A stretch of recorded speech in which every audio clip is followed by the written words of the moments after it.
Transcurrió 1 hora antes de que el general regresase a la casa, tiempo que Catherine empleó en consideraciones poco halagüeñas para Mr. Tilney. La muchacha había decidido que aquellas ausencias prolongadas, aquellos paseos solitarios, revelaban una conciencia intranquila, dominada por el remordimiento. Al fin apareció el dueño de la abadía. Fueran o no lóbregos sus anteriores pensamientos, lo cierto es que al aproximarse a las jóvenes logró esbozar una sonrisa. Miss Tilney, que comprendía, al menos en parte, la curiosidad que sentía su amiga por conocer la casa, no tardó en sacar a relucir nuevamente este asunto, y su padre, que contra lo que temía y expresaba Catherine, no tenía excusa que oponer a tal deseo, se mostró dispuesto a complacerlas, no sin antes ordenar que a su regreso les fuese servido un refresco. Se pusieron todos en marcha, asumiendo el general un aire de importancia y una expresión de solemnidad que no podían por menos de llamar la atención y afirmar las dudas de una tan suspicaz y asidua lectora de novelas como Catherine. Atravesó Mr. Tilney, seguido de las dos amigas, el vestíbulo, primero, y luego el salón de diario, para llegar por la antecámara a una habitación realmente soberbia, tanto por su tamaño como por la calidad de los muebles que albergaba. Se trataba del salón principal que la familia solo utilizaba cuando recibía visitas de la mayor importancia. Catherine, cuyos ojos apenas se acertaban a discernir la calidad y el color del raso con que estaban tapizados los muebles, manifestó su admiración y declaró que aquello era hermoso, encantador. Pero las alabanzas de verdadero valor y significación surgieron de los labios del propio general. En aquel momento la muchacha no podía apreciar el coste y la elegancia de muebles que debían de remontarse al siglo XV por lo menos. Una vez que el general hubo satisfecho su deseo de examinar uno por uno todos los objetos que había en la habitación, pasaron a la biblioteca, una estancia de similar magnificencia que la anterior, en la que habían sido reunidos volúmenes cuya posesión bien podría enorgullecer al hombre de carácter más humilde. Catherine escuchó, admiró y se sorprendió tanto o más que en las ocasiones anteriores. Recogió las enseñanzas que pudo de aquel verdadero depósito de sabiduría, recorriendo con la vista los títulos de los volúmenes, y se mostró dispuesta a proseguir su visita. Pero las habitaciones no podían sucederse a la medida de su deseo. A pesar de ser muy grande la abadía, resultaba que ya lo conocía prácticamente todo. Cuando se enteró de que la cocina y las 6 o 7 habitaciones que acababa de ver comprendían 3 lados del patio central, creyó que trataban de engañarla y que habían evitado mostrarle otras estancias, quizás secretas. Se consoló en parte cuando supo que para regresar a las habitaciones que usaba la familia era preciso atravesar otras que aún no había visto, las cuales se comunicaban, por medio de pasillos, con el otro extremo del patio. Se mostró muy interesada también al oír que el trozo de galería que cruzaron antes de llegar al salón de billar y a las habitaciones particulares del general, que se comunicaban entre sí, fue en un tiempo claustro del convento, y que en ella había todavía restos de las celdas ocupadas en tiempos por los frailes. La última habitación que atravesaron era la pieza destinada a Henry, y en ella hallaron ropas, libros y arreos de casa que pertenecían a aquel. A pesar de que la muchacha ya conocía el comedor, el general se empeñó en demostrar con medidas exactas la inusitada longitud de los muros. Luego pasaron todos a la cocina, que comunicaba con la estancia anterior y que resultó ser una verdadera cocina de convento, de paredes macizas, ennegrecidas por el humo de siglos, provista de los necesarios adelantos modernos. El genio reformador del general se había preocupado de instalar cuanto pudiera facilitar la labor de las cocineras. Si en algo había fallado la inventiva de otros, él logró suplir con la suya toda escasez, consiguiendo a fuerza de cuidar los detalles un conjunto perfecto. El dinero invertido en aquel rincón del edificio habría bastado para que en otros tiempos se le hubiera calificado de generoso bienhechor del convento. En los muros de la cocina acababa la parte antigua de la abadía, pues la otra ala del cuadrángulo había sido derruida, por hallarse en estado ruinoso, por el padre del general, y éste había vuelto a construirlo. Todo cuanto de venerable contenía la abadía terminaba allí. Lo demás no solo era moderno, sino que demostraba serlo, y como quiera que había sido destinada a dependencias y cocheras únicamente, no se había creído necesario mantener en ella la uniformidad arquitectónica que ofrecía el resto.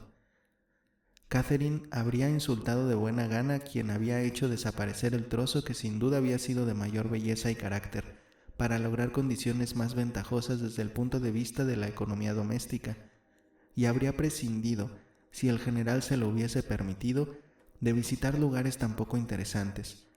Pero Mr. Tilney estaba tan orgulloso de la disposición y el orden de sus dependencias y convencido hasta tal punto de que a una joven de la mentalidad de Miss Morland no podía por menos de agradarle el que se facilitara la labor de personas de inferior posición, que no hubo manera de evitar una visita a aquellas dependencias. Catherine se mostró francamente admirada del número de instalaciones que en ellas había y de su conveniencia. Lo que en Fullerton se consideraba despensa y fregadero, era allí una serie de estancias, debidamente distribuidas y de gran comodidad. Tanto como la cantidad de habitaciones, le llamó la atención el número de criados que iban apareciendo. Por donde quiera que pasaban topaban con una doncella o con algún lacayo que huía para no ser visto sin librea. ¿Y aquello era una abadía? ¿Cuán lejos estaba aquel lujo de modernidad doméstica de cuanto había leído acerca de las abadías y castillos antiguos, en los que, aun siendo mayores que Northanger, nunca se sabía que hubiera más de 2 criadas para hacer la limpieza? Miss Allen siempre se había asombrado de que 2 pares de manos fuesen capaces de tanto trabajo, y cuando Catherine comprobó lo que Northanger se tenía por servicio indispensable, empezó a sentir el mismo asombro. Volvieron al vestíbulo con el objeto de subir por la escalera principal y admirar la belleza de la madera, ricamente tallada, que la ornamentaba. Cuando llegaron a lo alto, se encaminaron en la dirección opuesta a la galería donde se encontraba el dormitorio de Catherine, para entrar poco después en una habitación que servía para los mismos fines, pero cuyo tamaño era el doble de aquella. A continuación le fueron mostradas 3 grandes alcobas con sus correspondientes tocadores, todos ellos adornados de cuanto el dinero y el buen gusto pueden proveer. Los muebles, adquiridos 5 años antes, eran de extrema elegancia, pero carecían del carácter antiguo que Catherine tanto admiraba. Cuando examinaban la última pieza y a tiempo de enumerar los distinguidos personajes que en distintas épocas habían ocupado aquellas estancias, el general, volviéndose hacia Catherine, declaró con una sonrisa que deseaba fervientemente que sus amigos los Fullerton fuesen los primeros en hacer uso de ellas. La muchacha agradeció aquel inesperado cumplido y lamentó no poder sentir estima y consideración por un hombre que tan bien dispuesto se mostraba para con ella y toda su familia. Al final de la galería había unas puertas de doble hoja que Miss Tilney, adelantándose, abrió y traspuso, con la evidente intención de hacer lo mismo con la primera puerta que había a mano izquierda de la segunda galería, pero en ese instante el general la llamó con tono perentorio, y según interpretó Catherine, con bastante mal humor, y le preguntó a dónde iba y si creía que aún quedaba allí algo por examinar. Miss Morland añadió: «Ya ha visto cuánto vale la pena ver, y me parece que es hora de que ofrezcas a tu amiga un refresco, después de obligarla a tan prolongado y duro ejercicio». Miss Tilney se volvió de inmediato y las puertas se cerraron ante la desilusionada Catherine, que tuvo tiempo de vislumbrar un pasillo estrecho, varias puertas y algo que se le antojó una escalera de caracol, todo lo cual despertó nuevamente su curiosidad, induciéndola a pensar, mientras regresaba por la galería, que habría preferido conocer aquella parte misteriosa de la casa antes que las habitaciones elegantes que con tanto detenimiento le habían enseñado. Por otra parte, el empeño que ponía el general en impedir que las visitase no hacía sino avivar aún más su interés. Catherine pensó que decididamente allí debía de haber algo que se trataba de ocultar. Si bien admitía que su imaginación la había engañado antes, en esta ocasión estaba segura de que no era así. Una frase de Miss Tilney dirigida a su padre, cuando bajaban por las escaleras, le ofreció la clave de lo que aquel algo podría ser. «Pensaba enseñarle la habitación en que murió mi madre». Aquellas palabras bastaron para que Catherine hiciera toda clase de conjeturas. No tenía nada de particular que el general huyese de la visión de los objetos que sin duda contenía aquella habitación, en la cual, seguramente, no habría vuelto a entrar desde que en ella su esposa se liberó por fin de todo sufrimiento y sumió la conciencia de él en el más terrible de los remordimientos. Al encontrarse nuevamente a solas con Eleanor, Catherine trató de manifestar su deseo de conocer no solo aquella habitación, sino el ala de la casa donde se encontraba. Su amiga le prometió que intentaría complacerla tan pronto como se presentara la ocasión, y la muchacha creyó entender por aquellas palabras que era preciso esperar a que el general se ausentara por unas horas. «Supongo que la conservarán tal y como ella la tenía», dijo Catherine. «Sí, exactamente igual». «¿Cuánto tiempo hace que murió su madre?» 9 años. Catherine sabía que 9 años no era poco tiempo, comparado con lo que por lo general se tardaba en arreglar la habitación ocupada por una esposa traicionada y difunta. «Imagino que estaría usted con ella hasta el final». «No», dijo Miss Tilney y soltó un suspiro. «Desgraciadamente me hallaba lejos de casa. Su enfermedad fue repentina y de corta duración, y antes de que yo llegase todo había terminado». Catherine quedó de piedra ante lo que sugerían aquellas palabras. ¿Sería posible que el padre de Henry...? Y sin embargo, ¿cuántos ejemplos no había para justificar las más terribles sospechas? Cuando aquella noche volvió a ver al general, cuando lo contempló mientras ella y Eleanor hacían labor, pasearse lentamente por espacio de 1 hora, pensativa la mirada y fruncido el entrecejo, la muchacha no pudo por menos de reconocer que sus sospechas no eran descabelladas. Aquella actitud era digna de un Montoni. Revelaba la tétrica influencia del remordimiento en un espíritu no del todo indiferente al evocar escenas que suscitaban una dolorosa culpabilidad. Desgraciado señor, la ansiedad que en el ánimo de la muchacha producían aquellas ideas la obligó a levantar los ojos con tal insistencia hacia el general que acabó por llamar la atención de Miss Tilney. «Mi padre», le dijo ésta en voz baja, «suele pasear así por la habitación. Su silencio no tiene nada de extraño». «Tanto peor», pensó Catherine. Aquel ejercicio tan inusual, unido a la extraña afición de pasear por las mañanas, indicaban algo tan anormal como inquietante. Después de una velada cuya monotonía y aparente duración pusieron de manifiesto la importancia y significación de la presencia de Henry, Catherine celebró verse relevada de su puesto de observación por una mirada que el general lanzó a su hija cuando creía que nadie lo veía y que llevó a Eleanor a tirar apresuradamente del cordón de la campanilla. Acudió poco después el mayordomo, pero al pretender encender la bujía de su amo, éste se lo impidió, diciendo que no pensaba retirarse aún. «Tengo unos textos que leer antes de acostarme», dijo dirigiéndose a Catherine, «y es posible que muchas horas después de que usted se haya entregado al sueño yo siga ocupado en interés de la nación. Mientras mis ojos trabajan para el bien de mi prójimo, los suyos se preparan, descansando para emprender nuevas conquistas». Pero ni la referencia a los textos ni el magnífico cumplido de que la hizo objeto lograron convencer a Catherine de que era el trabajo lo que prolongaba la vigilia del general aquella noche. No era creíble que un estúpido panfleto lo obligara a velar después de que todos en la casa se hubieran acostado. Sin duda existía otro motivo más serio. Quizá la obligación de hacer algo que no podía llevarse a cabo más que cuando la familia dormía para que nadie se enterara. De pronto, Catherine concibió la idea de que Miss Tilney aún vivía. Sí, vivía, y por motivos desconocidos la mantenían encerrada.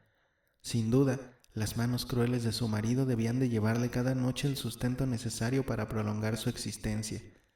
A pesar de lo espantoso de aquella suposición, a la muchacha se le antojaba más aceptable que la de una muerte prematura. Por lo menos admitía la esperanza y la posibilidad de una liberación. Aquella repentina y supuesta enfermedad en ausencia de los hijos de la infortunada mujer quizá hubiese facilitado el cautiverio de ésta. En cuanto a la causa y el origen, quedaban por averiguar. Tal vez el motivo fuesen los celos o un sentimiento de deliberada crueldad.